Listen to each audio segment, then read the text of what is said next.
Oi, eu quero contar um pouquinho sobre o grupo de terapia que eu criei no meu local de trabalho, como psicóloga, como psicoterapeuta, acompanhando principalmente mulheres que têm as suas questões referentes ao corpo, à autoestima, o quanto isso está relacionado uma coisa com a outra. O quanto essa autoestima ela é construída através da relação que a gente tem com o nosso corpo, desde sempre, desde criança e principalmente na adolescência, que é onde se instauram alguns dos complexos mais importantes, alguns dos problemas de autoestima e de autoconceito, que faz com que com que a gente, né, nós mulheres, não habitemos o nosso corpo de forma feliz, tranquila, satisfeita. Faz com que a gente sempre esteja pensando no que pode ser melhorado, naquilo que não tá legal, e o fator comparação também é algo que é muito incisivo, que é muito presente na história de cada uma de nós, né? Então, o grupo de terapia chamado Nós Mulheres, ele é realizado a cada 15 dias no ambulatório onde eu trabalho, e são 6 mulheres pré-selecionadas que têm essas características de ou já estarem avançadas na questão da autoestima e reconstruindo essa relação com o corpo, ou de estarem no processo ainda, ou de estarem em plena dor de serem quem são, né? Esse grupo ele é inspirado no capítulo do livro Mulheres que Correm com os Lobos, é o capítulo 4 do livro, que se chama A Carne Selvagem e o Corpo Jubiloso.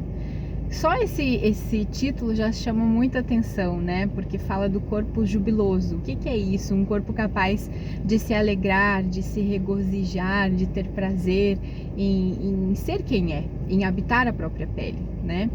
Um dos pontos importantes dessa primeira reunião de grupo que foi realizada, e aí é legal para você identificar o que isso tem a ver com a sua história, como que você também pode se aproveitar desse conhecimento, tanto do livro quanto daqui, do que eu posso falar para você,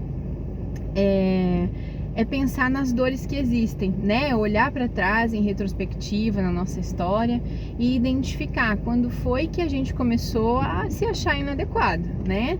Eu me lembro na minha história de ter uma fase da vida em que eu não sabia, eu não reparava nos corpos das pessoas, e que de repente, de uma fase para outra, ali para os 11, 12 anos, passou a ser uma coisa mais presente, de eu reparar, de eu comparar, de ouvir comentários a respeito de comparação, de adequação ou inadequação de corpos e modelos e padrões de beleza, né? Eu cresci nos anos 90, a minha adolescência foi nesse período, e a gente não sabia da existência do Photoshop, por exemplo, né? Diferente das gerações atuais que sabem de todos os truques, os filtros de câmeras, né? Que dá para melhorar a aparência das pessoas, mas a gente não sabia. A gente tinha modelos ideais a seguir, padrões a serem imitados, né? Então isso era uma coisa que de certa forma acabava oprimindo, né? E achando que a gente tinha alguma coisa de errado.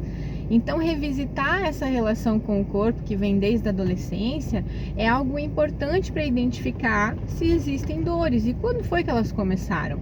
Às vezes é na própria família, que vem um nível de exigência mais alto, às vezes é na sociedade, nas amizades, numa cobrança natural para as mulheres, né? Coisas que os meninos não sofrem, não sofreram, como padrões de comportamento, de como estar, de como se apresentar, o que é inadequado para uma mulher, o que é certo, o que é esperado que uma mulher faça. Então isso vai deixando algumas marcas, né, e que vão interferindo no autoconceito que a gente tem e diretamente na autoestima.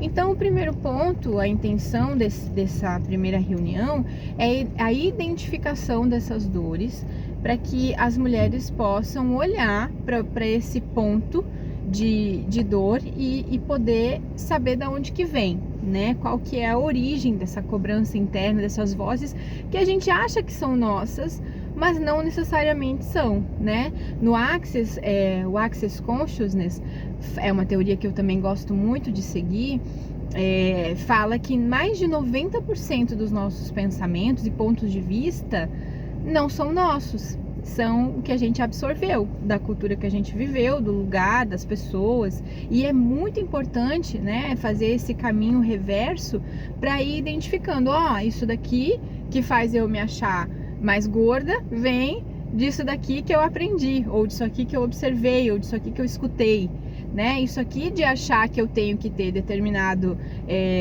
tamanho, né?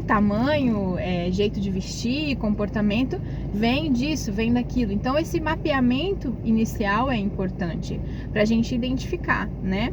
E aí uma das perguntas norteadoras desse processo foi a seguinte pergunta. E aí pensa aí com você se tem alguma coisa também na tua história. Foi assim: o que você deixou de fazer ou viver por não estar feliz ou satisfeita com o próprio corpo? E assim, foi muito surpreendente, porque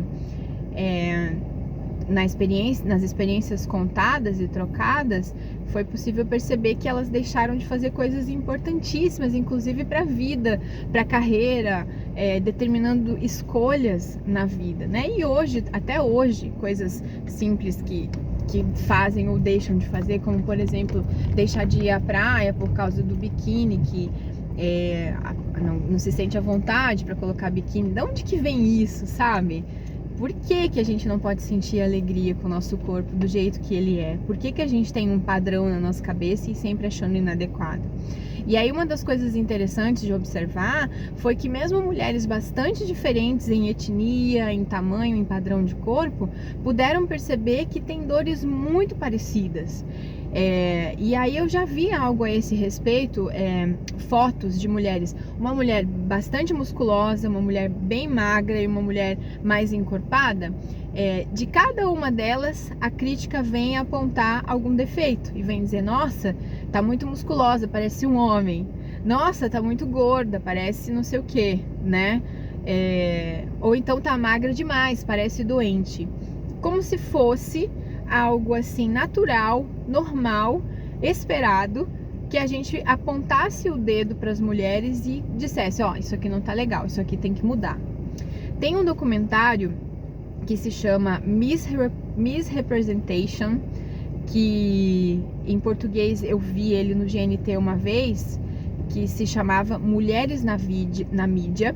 E misrepresentation tem a ver com representação errada, ou um trocadilho para representação de Miss, né? O que é Miss? Miss é aquele padrão de beleza elevado, né, de mulheres extremamente magras e altas, que não condiz com o padrão da maioria, né? Pelo menos não das brasileiras. A Anitta tem aquela música Girl from Rio, que fala assim: nós somos brasileiras, não parecemos com modelos, né? Se você já ouviu essa música, deve ter percebido, a tradução é essa. Então, que as mulheres na mídia, como foram retratadas aí, caiu um monte de ficha, né? Que na minha adolescência eu vi isso, padrões muito elevados, e a gente não sabia que existia Photoshop, não sabia que tinha toda aquela manipulação. Então esse documentário mostra o quão tóxica foi a inundação de imagens que a gente recebeu, né, como formação da nossa personalidade, da nossa autoestima, como um alvo quase que inatingível, mas que a gente se esforça para ter e fazer, né? Então eu acho assim que é algo muito importante de ser trabalhado, é algo que eu vejo também na minha própria vida, né? Eu vejo acontecer comigo silenciamento de vozes de autocrítica, o que é muito bom, porque me permite um pouco mais de liberdade para ser quem eu sou, para ser como eu sou, para aceitar, né, a fase que eu estou vivendo, o meu corpo como ele é, capaz de me dar tantas alegrias, né, tanto regozijo. Então é algo que eu desejo para todo mundo, né, para todas as mulheres que quiserem, né, entrar nessa senda de autoconhecimento, de identificar o que as faz sofrer e qual é o caminho para acabar com essa dor, né? Então a gente está só começando. Eu vou trazer aqui, compartilhar esses ensinamentos tão poderosos que influenciam a vida de pessoas que estão no grupo e que também podem ser, né, respingados aí, igual uma pedrinha no lago, podem ser, ter um alcance ainda maior que a gente nem imagina, né? A gente tem que começar. Existe também um movimento muito legal chamado Movimento Corpo Livre, criado pela Alexandra Gurgel, que é uma ativista, né, contra a gordofobia. É muito bacana o trabalho dela. E tem nesse Movimento Corpo Livre tem lá todo tipo de corpo. E aí a gente não tá falando só de padrão de beleza, a gente tá falando de saúde mesmo, de pessoas com condições que são consideradas, né, de doença, e são mesmo, mas que as pessoas estão lá vivendo, né? Tem pessoas, como é que chama aquela que elas têm uma bolsa de colostomia, não sei agora como é, mas que tem uma bolsa, né, que carrega ali, o intestino não funciona, não tem esse trajeto, então ela carrega uma bolsa, e isso não é para impedir a vida dessa pessoa. Então eu já vi meninas e meninos também que conseguem ultrapassar as barreiras e serem felizes apesar disso, né? E é uma lição pra gente, é uma lição entender que existem condições que são consideradas limitantes, mas que as pessoas não se limitam. Então, assim, quanto menos a gente se limitar, melhor, né? Então, a Alexandra Gurgel também uma vez postou um vídeo que mexeu bastante comigo nessa questão da praia, do corpo, do biquíni, porque ela, como sendo uma moça gorda, ela começou a entender que ela tinha que se divertir, não tinha que esperar emagrecer para poder ir para a praia, sabe? Que ela tinha que começar a se sentir bem na casa dela, que é o corpo dela. Então ela postou um vídeo uma vez que é muito legal, já faz tempo, acho que já faz mais de 2 anos, foi antes da pandemia. Mas me marcou porque é um vídeo dela extremamente alegre e feliz na praia, brincando com as amigas, ou com a namorada dela, não sei. E feliz, fazendo um vídeo com a câmera que entra no mar e mostrando e pulando e parecendo criança de tão feliz. E aí isso me fez lembrar que, caramba, quando a gente é criança a gente não liga para essas coisas. Inclusive a Clarissa Pinkola Estés, que escreveu o livro das mulheres que correm com os lobos, que é o que está me inspirando a fazer esse movimento, ela começa esse capítulo da carne selvagem, do corpo jubiloso, dizendo da observação que ela faz dos lobos, que ela adora observar os lobos no seu habitat natural e ver o quanto eles são felizes como eles são, que eles não querem ser de outro jeito. Então, lobos adultos, lobos mais velhos, lobos que têm ferimentos. Ela fala inclusive de uma loba que só tem 3 patas e que com essas 3 patas ela consegue acessar lá um canal ali na gruta e alcançar alguns frutinhos para comer, algum alimento. E o quanto que isso ela torna uma vantagem, é respeitada pelo grupo e tá tudo bem, né? Então por que nós precisamos ter esse olhar tão crítico, tão severo em relação aos corpos e acreditar que ele precisa ser de algum jeito específico para poder gozar a vida, para poder viver? Então esse vídeo da Alexandra Gurgel foi uma coisa que me marcou bastante, e a partir daí eu comecei a treinar um pouco mais isso em mim, da alegria de ser, a alegria de estar, a alegria de habitar o próprio corpo. Então eu fiquei muito satisfeita com a primeira reunião, que despertou essa conexão entre as mulheres, que despertou para a importância desse assunto, né? De que não é natural a gente crescer assim, acreditando que tem algo errado com a gente, acreditando que tem que mudar, que tem que se adequar, que tem que não parecer velha. Isso também é muito forte na nossa cultura, né? Vem aí o movimento de cabelos grisalhos, que eu acho muito interessante, se libertar um pouco dessa ditadura de tintura, que não pode aparecer o branco, que é desleixo, que é sinal de estar abandonada, largada e parecer mais velha. Qual é o problema de parecer mais velha, né? Por que a gente não valoriza o avanço da idade? O que vem com o avanço da idade na vida das mulheres? O que vem com a experiência? Por que a experiência não é valorizada, né? Por que que as garotinhas, as novinhas são valorizadas? Na nossa cultura tá muito cheio disso. Se a gente for ver na MPB, é muito cultuado a Bela da Tarde, né? A La Belle de Jour, a menina que enjoa da boneca, é sinal de que o amor já chegou no coração. Então é um conjunto é um movimento que leva a gente a acreditar que a juventude é o que tem valor, e que quando o tempo vai passando, quando a experiência de vida vai chegando, essas mulheres, né, nós mulheres vamos deixando de ter o nosso valor. Por que será, né? Por que será? Será que isso não é uma herança do patriarcado, do machismo, que mantém as mulheres numa condição de dependência, de ter que ser de um determinado jeito para conquistar determinadas coisas, e principalmente a atenção e o amor dos homens?